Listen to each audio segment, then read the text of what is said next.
In today's video, we're diving into the world of mixed media journaling and embracing the beauty of grunge aesthetics.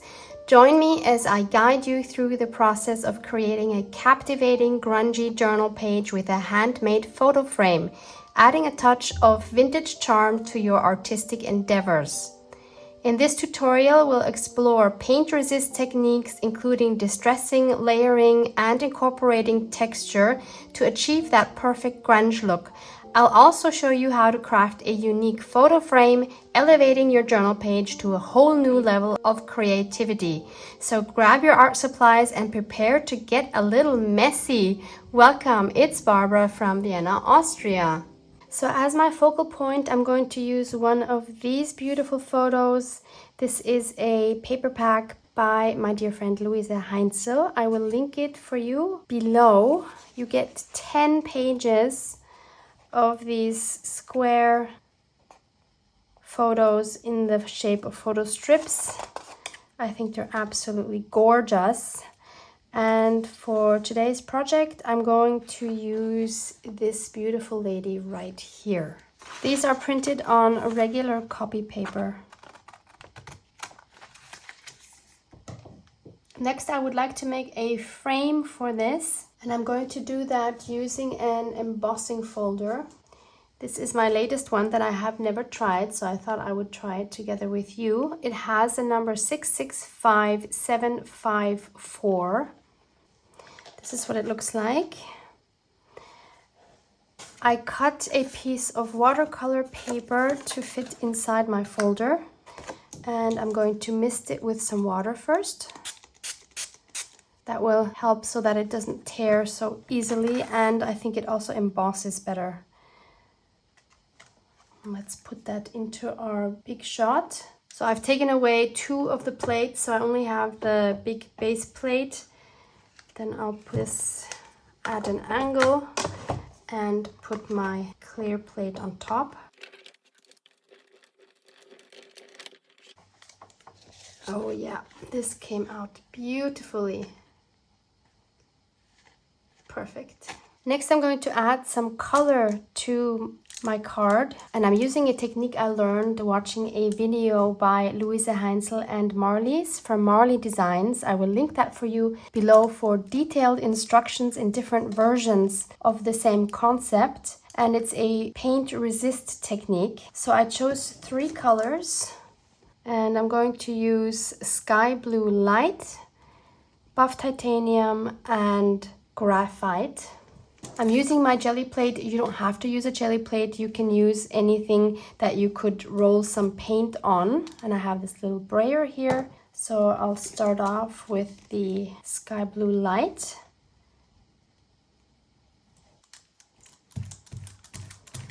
Then I'm just going to make sure my brayer has some of that paint on it and lightly go over my design. That is plenty. And I have some scrap paper on this side where I can clean my brayer. So we're making some collage fodder on the side as well. Then I'm going to add some buff titanium. Do the same thing.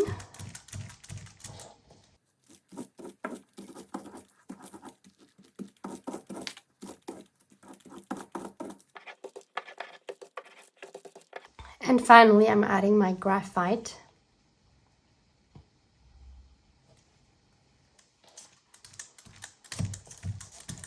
And I would encourage you to try different color combinations. Try adding the dark color on the bottom and then the lighter one on the top.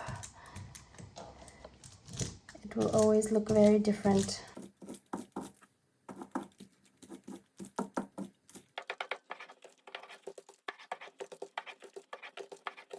So now I have the feeling there's a bit too much of the dark color here, so I'm going to clean this off and add some more buff titanium on top.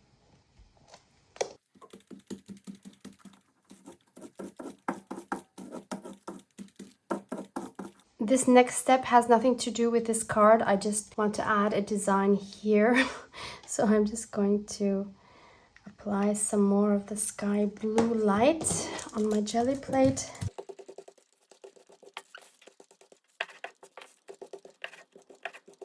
Then I'm going to add this stencil by Studio Light and put my collage fodder paper over it. And I recently got myself this tool here. It's called Speedball, or is that the company maybe? I bought this locally at Bösner, but obviously you can just use your hands as well. I just wanted to try this tool.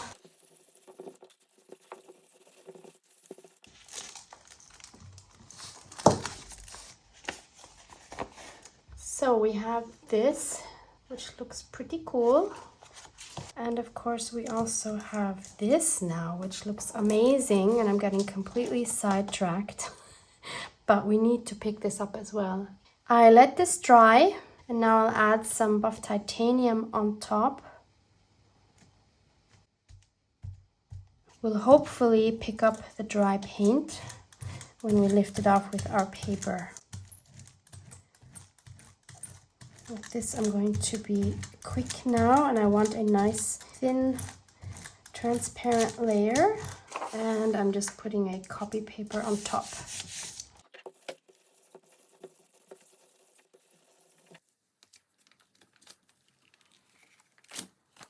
I am super happy with this.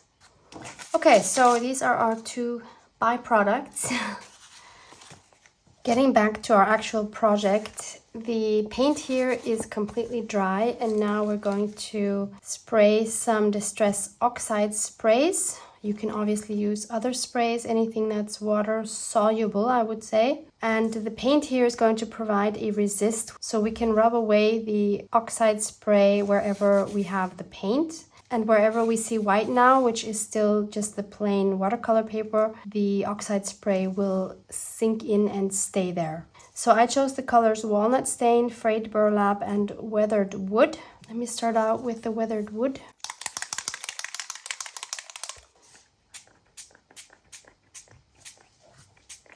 Then let's add some Frayed Burlap. And finally, Walnut Stain.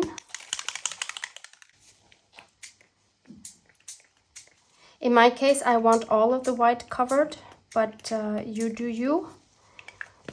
Play around with it. And now I forgot, do I need to let this dry? I think I need to let this dry before I wipe anything away. So I've quickly dried this, and it doesn't look very spectacular at the moment, but hopefully with this next stage it will. So I'm going to take a cloth and mist that, and then I'm going to rub over my card, and that will reveal more of the paint underneath. And you can kind of control how much you want to rub away and where you might want to rub away a little bit more. And now it completely changes how this looks. And now it's starting to look like rust. This is so genius.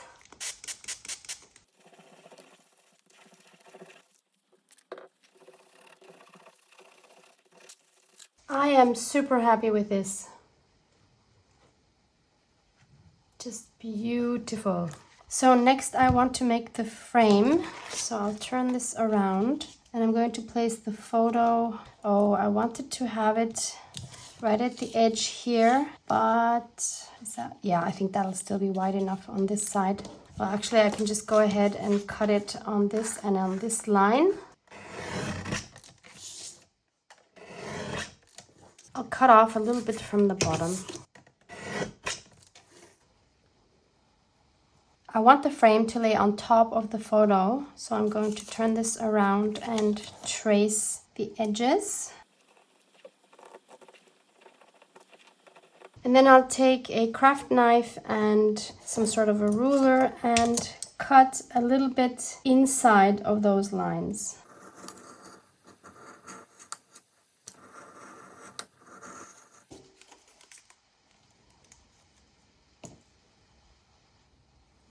And I wonder what it would look like if I would add alcohol ink on top of the frame to make it look a little bit more aged. These are fairly similar colors, caramel and butterscotch, but I think the butterscotch is just a little bit lighter.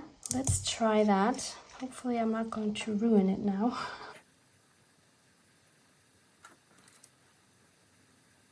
Ooh, it looks more rusty.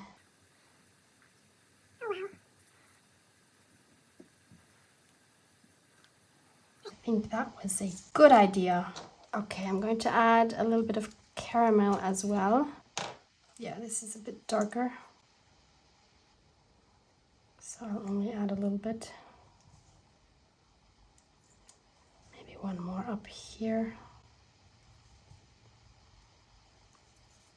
Okay, so this is what it looks like when it's dry. I am completely in love. It looks so much like rust. This is just brilliant.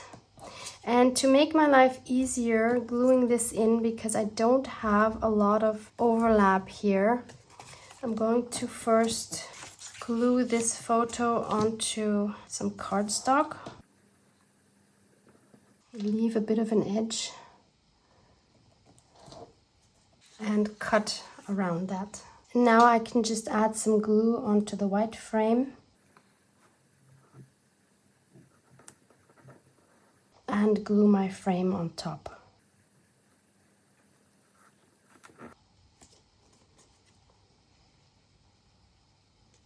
As a background, I'm going to use this paper, which is from my Keeper of Memories backgrounds, printed at 50%.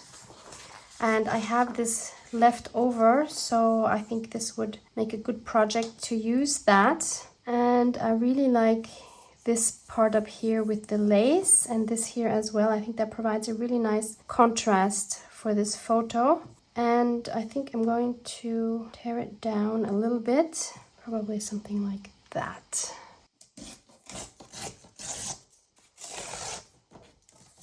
Next, I'm going to tear the edges a little bit more. Make it look all worn and tattered.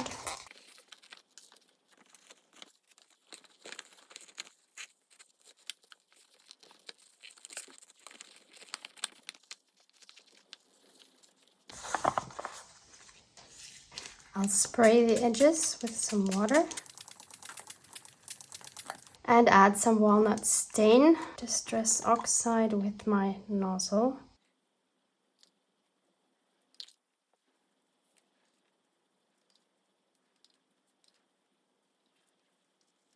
Spray a bit more and dry that.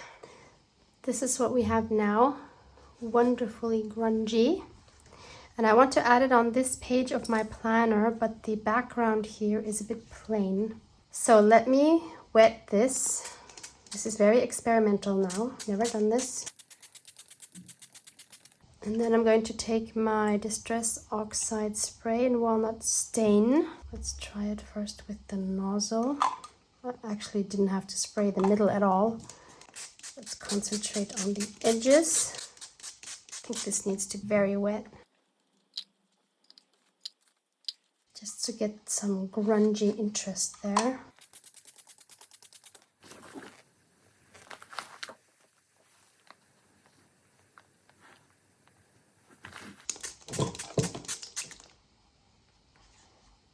So this is what I have once it's dry, and I'm going to glue this paper in the center. Obviously you could also glue this on as a pocket, but in my case I'm just going to leave it as decoration. And then we'll glue on our framed photo.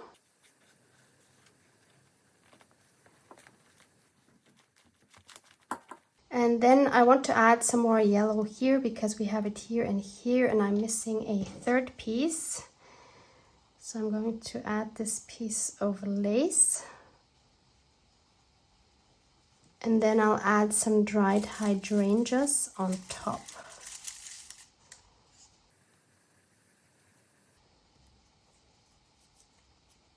They need a lot of help, obviously.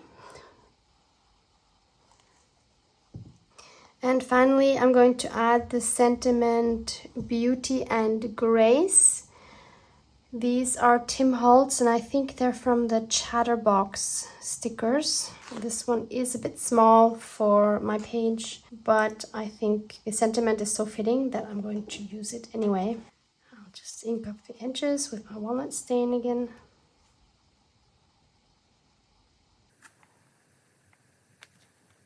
Thank you for joining me on this grungy mixed media journaling adventure. I hope this tutorial has inspired you to embrace the beauty of vintage charm and explore the captivating world of grunge aesthetics in your journaling. If you enjoyed this video and found it helpful, it would really help me out if you give it a thumbs up and subscribe to my channel for more artistic tutorials and creative inspiration.